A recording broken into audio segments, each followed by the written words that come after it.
the world's largest submarine creeps through the Caribbean on her way to join the Pacific War.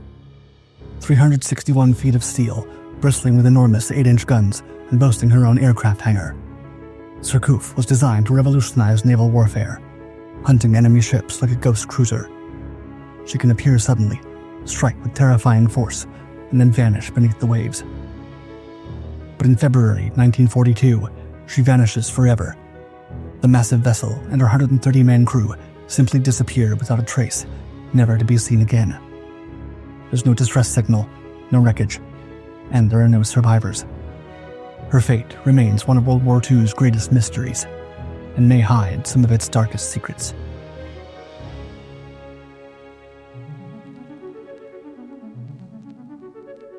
In the aftermath of the Great War, the victorious powers were determined that the catastrophic naval arms race that had helped precipitate the conflict would never happen again.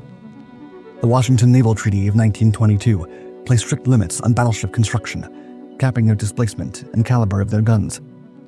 The London Naval Treaty of 1930 went further, restricting cruiser construction and setting quotas for each major naval power. But there was a glaring omission in these carefully crafted agreements. While the diplomats had meticulously regulated every class of surface warship, they reached no consensus on submarines. The British, still haunted by the U-boat campaigns that had nearly starved their island nation, wanted submarines banned outright. The French, with their vast colonial empire to protect, demanded an allowance of 90,000 tons of submarine construction. The matter remained unresolved, leaving submarines broadly unrestricted. For French naval planners, this represented a golden opportunity. If they couldn't build new battleships or heavy cruisers, they would create something entirely new. A submarine with the firepower of a cruiser. In 1925, they found the perfect namesake for their ambitious project. Robert Surcouf had been France's most successful privateer, a corsair who, between 1795 and 1809, captured over 40 merchant vessels in the Indian Ocean, including the British East India Company's armed ship, the Kent, in a legendary close-quarters battle. His name had become synonymous with French naval prowess and the ability to strike at enemy commerce. The new submarine would carry forward that legacy, embodying France's determination to project power across the world's oceans, despite the treaty restrictions that bound her surface fleet.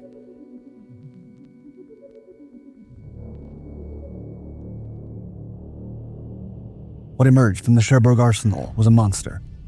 When Surcouf was launched on November 18, 1929, she was the largest submarine ever built, a record she would hold until the Japanese I-400 class appeared in 1944. At 361 feet long and displacing over 4,000 tons when submerged, she dwarfed conventional submarines of her era. But size was only part of the story. Forward of her conning tower sat a watertight turret housing 2 8-inch guns, the same caliber carried by heavy cruisers. These massive weapons, each weighing 22 tons, were built to hurl 2 70-pound shells out to a range of 16 miles. Behind the conning tower, a specially designed hangar housed a Besson MB-411 floatplane for reconnaissance and spotting targets beyond the horizon, making Surcouf the first submarine that could carry an aircraft. The submarine's torpedo armament was equally impressive. 10 tubes in total, including 4 22-inch bow tubes and 6 additional tubes mounted in rotating launchers on her deck. She even carried a motorboat for boarding operations and prison cells capable of holding up to 40 captives. An unprecedented range of 10,000 nautical miles with supplies for 90-day patrols. Her crew of 118 officers and men made her more like a small warship than a traditional submarine. In theory, she could prowl the world's shipping lanes undetected, surface to engage merchant vessels with her heavy guns, capture prizes, and disappear beneath the waves before enemy warships could respond. Upon entering service in 1934, Surcouf found herself struggling to live up to her revolutionary promise. Her first 5 years were spent mostly on ceremonial show-the-flag missions to French colonies, covering over 16,000 miles, but revealing persistent mechanical problems. The submarine's great size made her slow to dive, a dangerous vulnerability in an age of aircraft. Her guns, mounted so low to the water, had an effective range of only 7.5 miles, rather than their theoretical maximum. Meanwhile, the complex systems required constant maintenance, and her rolling motion in heavy seas was so severe that battery acid would spill from her storage shells. As the French Navy grappled with their complexity and cost, plans for 2 sister submarines were quietly abandoned. When World War II erupted in September 1939, Surcouf was in the French Antilles. She immediately returned to France, but mechanical problems forced her into Brest for urgent repairs. She was still in the harbor when German panzers began their lightning advance across France in May 1940. As the Nazi army approached the vital naval base, Surcouf faced a desperate situation. Both of her massive diesel engines were out of commission. Her rudder was jammed. She couldn't dive. With German forces closing in, Surcouf's commander, Captain Paul Martin, made a fateful decision. A submarine would attempt to cross the English Channel using only her electric motors, steering with a hastily improvised system. The crossing was a nightmare. Limping along on battery power alone, the giant submarine crawled across 122 nautical miles of dangerous waters at walking pace. When she finally reached Plymouth on June 20th, she was in such poor condition that at low tide, she settled under the harbor bottom and heeled over. But Surcouf's troubles were just beginning. With France's surrender imminent, Winston Churchill was terrified that the French fleet would fall into German hands. On July 3rd, he launched Operation Catapult, a brutal preemptive strike against French naval forces.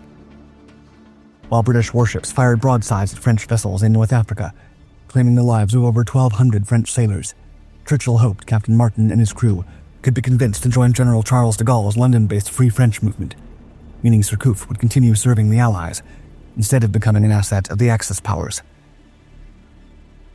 Yet, with Martin's response far from certain, the British weren't taking any chances.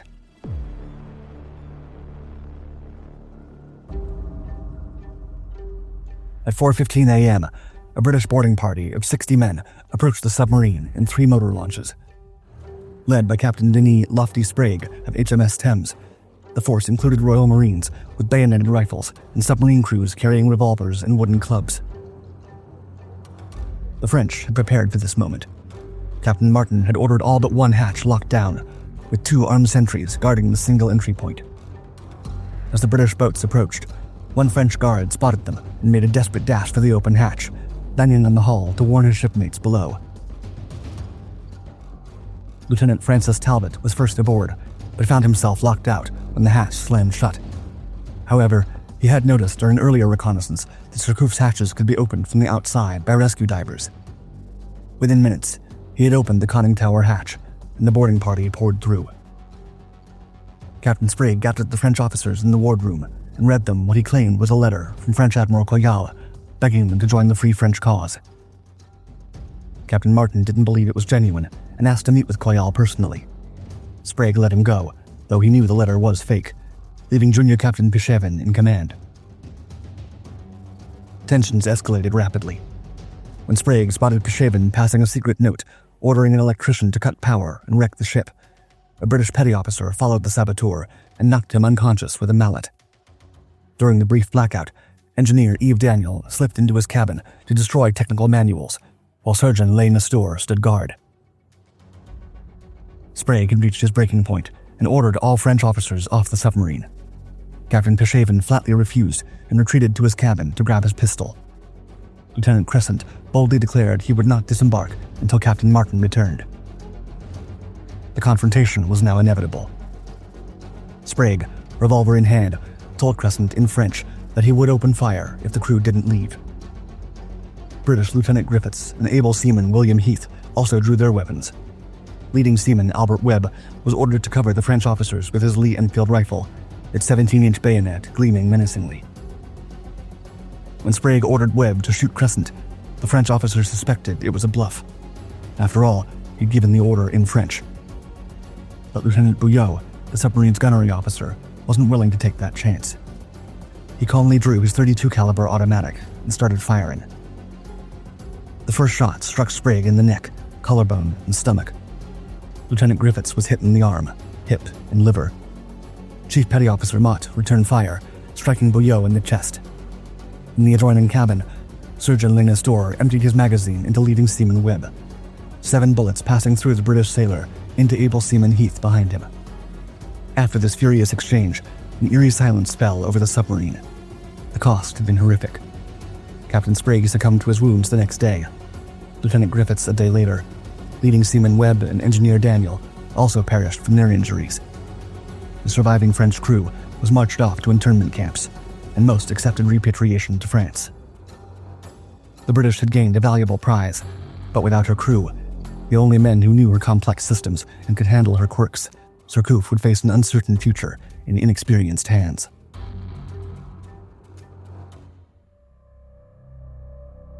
By August 1940, the British had completed Surcouf's refit and reluctantly turned her over to the Free French Naval Forces. The only officer not repatriated from the original crew, Captain Georges-Louis Blaison, became her new commanding officer. A new crew was hastily assembled from French sailors who had escaped to Britain, but most had never served aboard a submarine, let alone one as complex as Surcouf. The results were catastrophic. During her first trim dive in Scottish waters, Surcouf went completely out of control due to a gross error in filling a ballast tank. She plunged far beyond her safe depth before the crew managed to recover. It was an unforgiving demonstration of incompetence that convinced Admiral Horton, commander of British submarine operations, that she could never be trusted in combat. The disasters continued to mount. On one patrol, the crew submerged with the conning tower hatch still open, flooding the submarine with seawater that reached the batteries and generated deadly chlorine gas. Several crew members were poisoned. With the added weight of water aboard, Surcouf plunged out of control again, this time past 300 feet, while her gun turret began taking on water. The ballast tanks were ordered blown, but nobody remembered to close the vents first. Only luck prevented the submarine from sinking with all hands. 15 crew members were disciplined for misconduct, and several more were hospitalized. The British liaison officers aboard were appalled. Lieutenant John Green reported that the French crew refused to accept training or advice from experienced British submariners. The submarine's discipline was described as bad, with officers having, quote, little control over their men. As one British report concluded, quote, Surcouf is a large, complicated, and indifferently designed submarine, which could only be of operational value if manned by an exceptionally well-trained crew. Admiral Horton's verdict was damning. He declared Surcouf worthless to the Allied cause, and little short of a menace to her own side. Despite her failures, Surcouf remained symbolically important to Charles de Gaulle and the Free French. She was, after all, the pride of what remained of the French Navy. In December 1941, Admiral Émile Muselier, commander of the Free French Naval Forces, boarded Surcouf in Halifax with ambitious plans. On December 20th, flying the distinctive Cross of Lorraine in place of the traditional tricolor, Surcouf joined 3 Free French corvettes in a daring operation, targeting the French territory of Saint-Pierre and Miquelon, a tiny archipelago 15 miles off the coast of Newfoundland. 4 days later, on Christmas Eve, this small flotilla entered Saint-Pierre harbor, and Muselier declared that these strategic islands were now under Free French control, ousting the Vichy government. The transition was swift and bloodless, sealed by a plebiscite that voted 900 to 30 in favor of the Free French. But the political ramifications were explosive. U.S. Secretary of State Cordell Hull was furious. He had just concluded delicate negotiations with the Vichy government, guaranteeing the neutrality of French possessions in the Western Hemisphere. Hull felt his carefully crafted strategy was in ruins, and even tendered his resignation, though President Roosevelt talked him out of it. Both Roosevelt and Churchill were outraged with de Gaulle for this unauthorized operation. The Saint-Pierre affair marked a turning point. Relations between the Free French and their allies hit rock bottom. The British stopped sharing intelligence with de Gaulle's forces, and the Americans viewed Surcouf with deep suspicion. The submarine that was supposed to be a symbol of French naval pride had become a diplomatic embarrassment. In January 1942, with Japan now in the war, and the situation in the Pacific deteriorating rapidly, a decision was made to send Surcouf to the other side of the world. Her orders were to proceed to Tahiti via the Panama Canal, then continue to New Caledonia to help defend the Pacific territories. For a submarine plagued by mechanical problems and manned by an inexperienced crew, it was an extraordinarily ambitious mission. To make matters worse, by now, Surcouf's condition had deteriorated even further. One of her main electric motors had failed, limiting her to just one propeller shaft. Her hydrophone listening equipment was mostly non-functional. She had ammunition for only 150 rounds of her main guns. Yet, with no end in sight for World War II, the Allies could not afford to leave any weapon unused, no matter how flawed.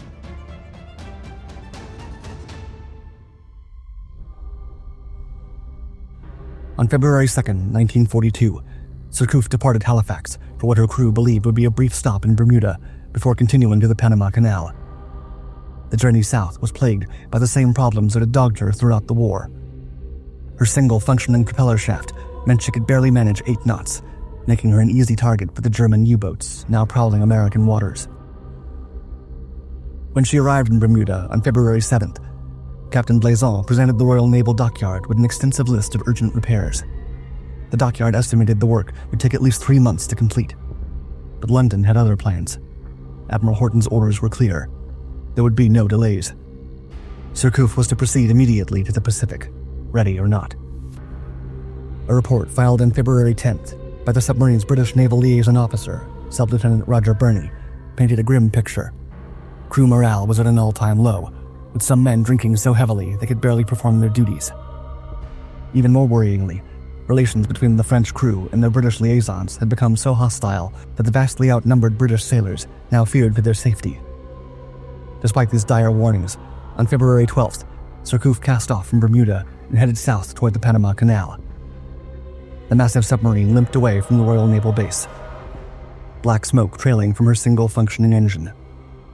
6 days later, radio contact ceased. No distress signal was received. The submarine that was supposed to revolutionize naval warfare had apparently disappeared off the face of the earth, along with the 130 men she carried on board.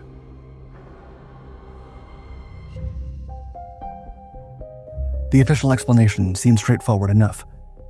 On the night of February 18th, the American freighter Thompson Lykes was steaming through dark Caribbean waters when her lookout spotted something ahead.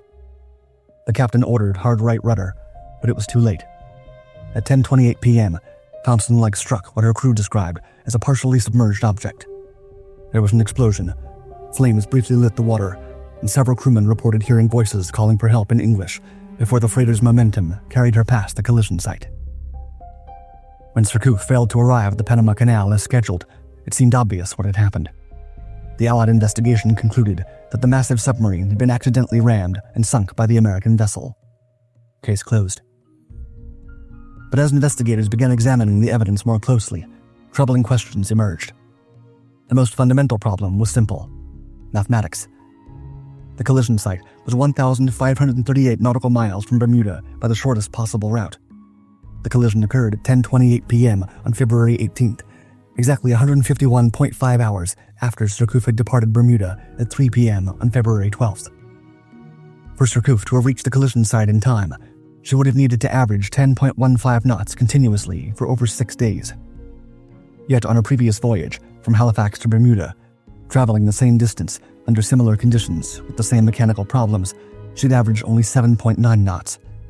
At that realistic speed, she would have been more than 200 miles short of the collision site when Thompson Lykes struck her mysterious target. Other evidence didn't add up either. The damage to Thompson Lykes was surprisingly light for a collision with a 4,000-ton submarine. Just some bent plates and a small fuel tank puncture. No debris was recovered, despite extensive searches. No bodies were found, even though Surcouf's bridge crew should have been wearing life jackets. Most puzzling of all, the mysterious object Thompson Lykes struck seemed to have exploded and burst into flames, not typical behavior for a diesel-powered submarine. These inconsistencies gave birth to alternative theories. Some investigators pointed to records from the U.S. 6th Heavy Bomber Group operating out of Panama, which claimed to have attacked and sunk a large submarine on the morning of February 19th. Potentially Surcouf, damaged by the collision, but still struggling toward Panama when American aircraft mistook her for a German U-boat. More sinister theories emerged, suggesting deliberate sabotage. Could British or American forces have grown so frustrated with Surcouf's unreliability and her crew's suspected disloyalty that they arranged her destruction? The evidence was circumstantial, but troubling. Admiral Kennedy Purvis in Bermuda had made it clear he wanted to get rid of Surcouf, and Captain Blazon had heard disturbing rumors that someone was planning to place explosive charges aboard his submarine. Some theorists pointed to limpet mines, delayed action explosives that could be magnetically attached to a hull in time to detonate after the vessel had sailed. Others suggested that routing Surcouf through the most dangerous waters in the Caribbean, without proper escort, and with her British liaison officers scheduled for removal, was itself a form of sabotage, sending her into a gauntlet she was unlikely to survive. But there was one theory that painted an even more dramatic picture of Surcouf's final days, and it came from a man who knew submarines intimately. Captain Frederick Hallett, a retired U.S. Navy submarine commander, spent years analyzing declassified documents and concluded that the Thompson-Lex collision was an impossibility. His research led him to a startling alternative. Surcouf had never intended to reach the Pacific at all. According to Hallett's theory, Captain Blazon and his crew, facing an impossible mission with a broken submarine, made a fateful decision.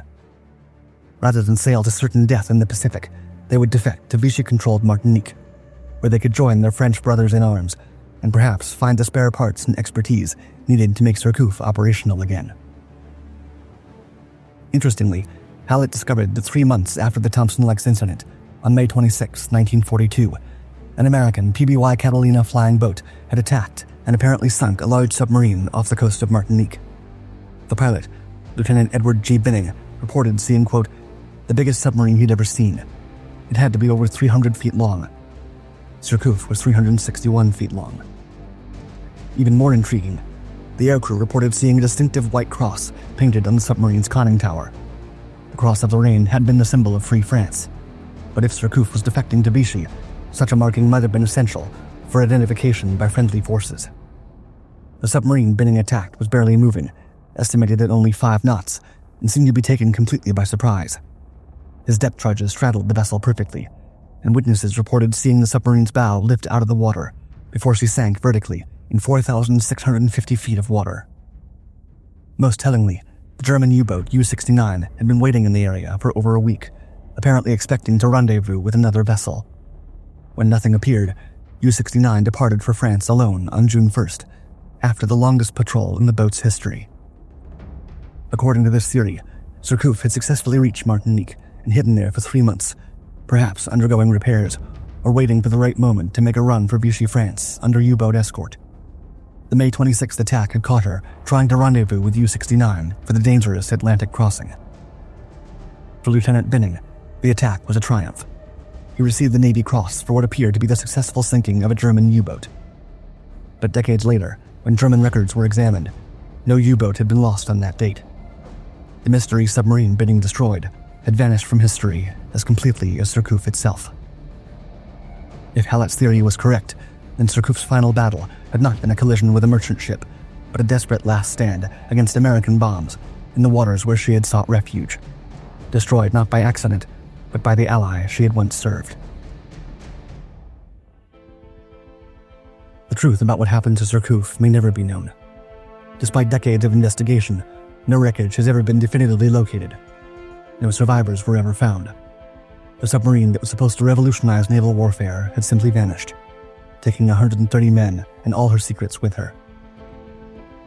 What makes the mystery even more poignant is how all the major powers seemed content to let the Thomas-Lex explanation stand, regardless of its flaws.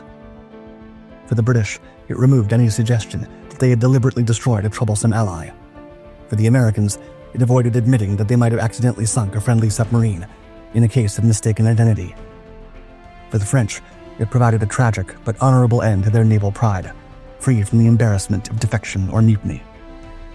The convenient fiction served everyone's interests, except perhaps the families of the men who lost their lives, who were left to wonder what really happened in those dark Caribbean waters. In November 1946, the French Navy posthumously awarded the submarine the Resistance Medal with Rosette, acknowledging her service to the Free French cause despite all the troubles. A simple memorial stands today on the quayside at Cherbourg, where Surcouf was built. The inscription reads, quote, "To the memory of the crew of the submarine Surcouf, lost in the Atlantic, February 1942.